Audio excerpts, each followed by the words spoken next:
With just weeks before the local government elections, Soweto residents have taken to the streets to air their grievances on a number of service delivery issues.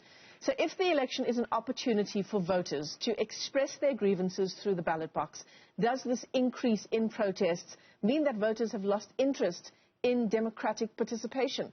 Let's get you some analysis on this issue. Now, we're joined by Professor William Gumede from the Wits School of Governance. He joins us via our video link. Prof, it's great to have you with us on the show. And these are all of the discussions we're having, as we always do, in the run-up to elections. And we see the same trends every time national elections and local government elections do come up. People use the opportunity because they have the attention, the rapt attention of politicians during this time, don't they? So they can take to the streets and air grievances that perhaps wouldn't get the same attention any other time. Yes, good morning. And unfortunately, the problem is in South Africa, since the end of apartheid, is that people use their protests vote rather than voting or the actual vote at a ballot box to hold the parties accountable. And that gives the party, particularly ANC, of course, impunity because they know, well, actually, yes, we will do nothing between now and the next elections. And when there's protests ahead of the elections, we'll fix a couple of things. Things return back to normal. I think that's a really, really important thing. And we have to move away from the culture of protest to protesting without vote, which is, slightly something different. And it does feel like voters, like the electorate, haven't moved to the point of protesting with their votes. They do, if the numbers are anything to go by, they do go for the promises of elections, of political parties every elections, when they say, give us another chance. We know these are the issues that you're dealing with. We are going to address them this time around.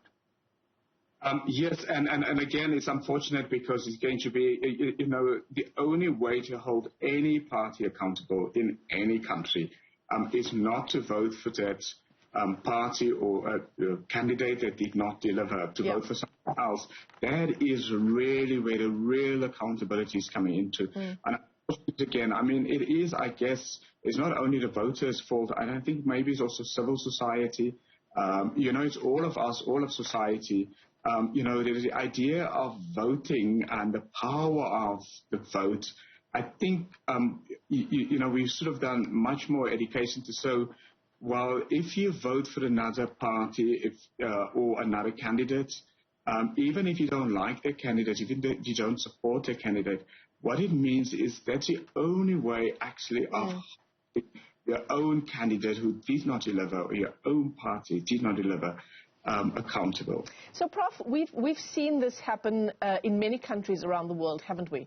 Where voters have really swung from one political party or from one segment of their political landscape completely to the other because of, as you say, partly because of service delivery, partly because things just aren't working one way or the other. What does that say about South Africa?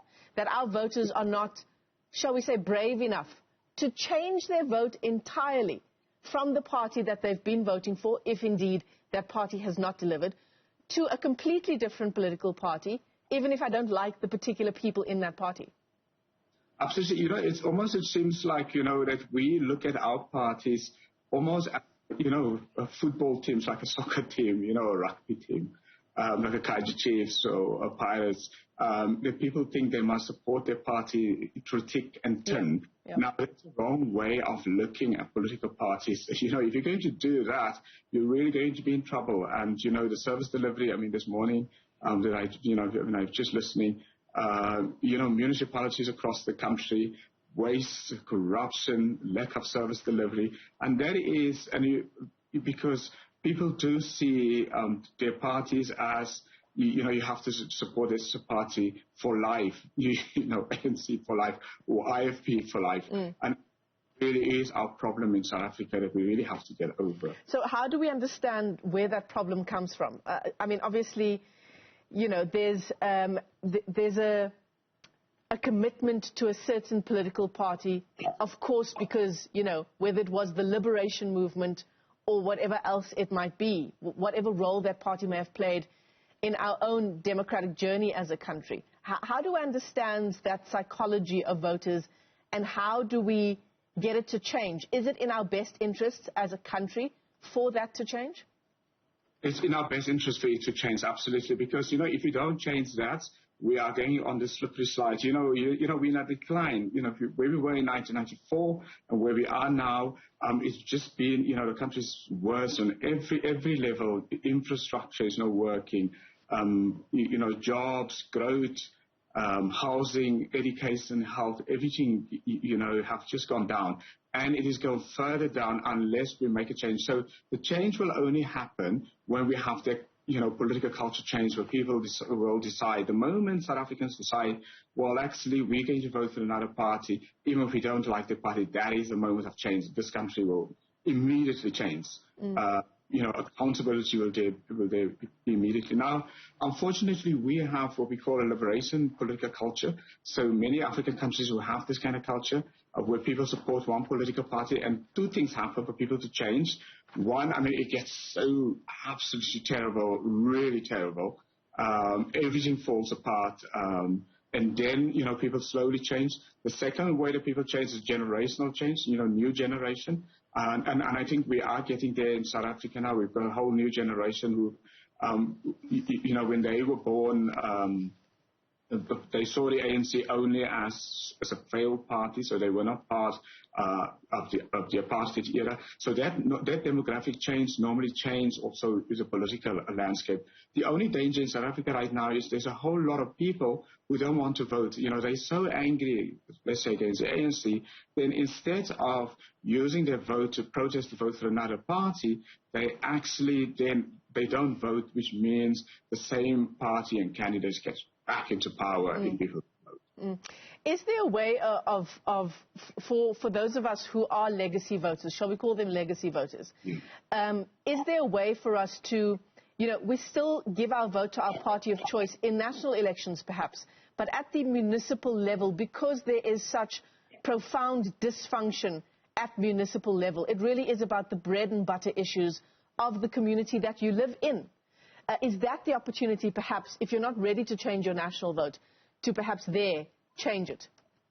Absolutely, that's the opportunity, because it's very at a local level. If you just look at municipalities, that we got 257 or so municipalities, and of them, according to the Auditor General, just about 30 or so of them actually had a clean audit. You just have to think about it in that way. Yeah.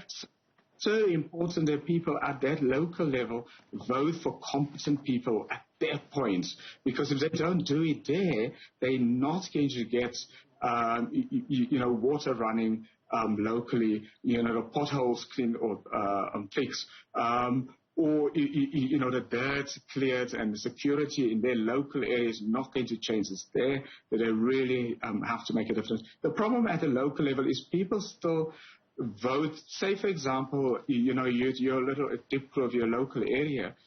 You see the posters actually are from Cyril Ramaphosa or Julius Malema, as if they, the national politics are going to run the local areas. And I think people must make a disconnect between, the party at a national level and the local candidates, at the local level. And the nice thing about the local level, you actually know the people. Exactly. Well, if you don't know them, then you shouldn't vote for them, and so on. But at that level, you actually have a better idea of the candidates because they live in your area. Perhaps also just a good opportunity, if you are voting in these municipal elections for the first time, is to, as you say, Prof, get to know the candidates that are up for election in your area. That's absolutely very, very important. And in many cases, some parties, particularly in the ANC, unfortunately, a lot of the candidates actually don't even live in the local area. After them live somewhere else and they come into the local area. That's already, a red signal if you're a voter. If the person doesn't live in your area, how are you going to hold that person accountable? If the person lives somewhere else in the suburbs and, is a candidate in the township, it really is a problem, because how are you going to hold that person accountable? Because you need a candidate who lives in that area, who understands the things in the area, and who is also competent to deliver, on a mandate. Yeah, absolutely. Just a good note for you and I ahead of these local government elections. Get to know the candidates who are up for election in your area. Prof, before we let you go, just your thoughts on the President announcing that the 1st of November will indeed be a public holiday. Unfortunately, it does fall on a Monday. These elections usually fall on a Wednesday. This time around, on a Monday, one just wonders what the implications will be for voter turnout in an election that already analysts are calling will have the lowest turnout in some time. I guess, from the president's point of view, from his vantage, if I could imagine that he must be told, well, actually, if people go to work on the day, it will be very, some people won't have the opportunity to get to the voting stations unless the voting stations are extended very much late into the night. But of course, from an economic point of view, the country loses out again. It's a tough economic year, the COVID financial crisis. So as a country, we don't want to lose working days, so to speak, because we've already lost them, and it impacts on the economy. But from a voting point of view, let's hope that people actually, now that it's a holiday, they have no excuses to stay at home and not to vote, that people finally begin to use their vote as a protest vote, but not protest by staying away from voting or voting for another party, even if they have to close their eyes. It's like, I'm voting for a different party. Important. Yeah, for those of the electorate who have yet to decide how they will cast their ballot on the 1st of November. Professor William Gumede, thanks very much indeed for your time this morning as we continue to unpack all things elections ahead of the November 1st polls, using your vote as a form of protest as opposed to taking to the streets. Very interesting discussion indeed.